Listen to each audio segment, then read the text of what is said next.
नमस्कार. उद्या संक्रांत आहे ना, संक्रांतीनिमित्त असे मऊसूत लाडू बनवूया. तर काय करायचं आहे, डबल बॉयलर पद्धतीने 1 वाटी चिरलेला गूळ आणि 2 चमचे साजूक तूप असं वितळवून घ्यायचं आहे आणि एकीकडे तीळ भाजून घ्यायचे आहेत. त्यानंतर शेंगदाणे पाववाटी भाजून घ्यायचे, तीळ 1 वाटी घ्यायचे, ठीक आहे. तर शेंगदाणे भाजल्यानंतर सालं सोलायची ही सोपी ट्रिक आहे, माझ्या सासूबाईंनी शिकवली आहे. तर कापडामध्ये ते भाजलेले शेंगदाणे घाला, त्याची पोटली बांधा, 7-8 वेळा आपटा आणि मग पाखडलेत की इझिली तुमचे शेंगदाणे वेगळे आणि सालं वेगळी होतात.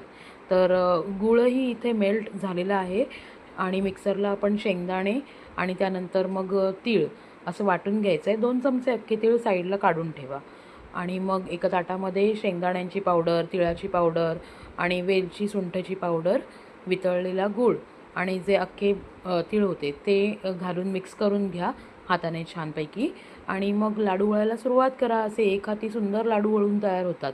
एका वाटीत जवळजवळ 20 ते 25 लाडू. ठीक आहे, तर नक्की ट्राय करा आणि आवडल्यास चॅनल सबस्क्राईब करा, लाईक करा. थँक्यू.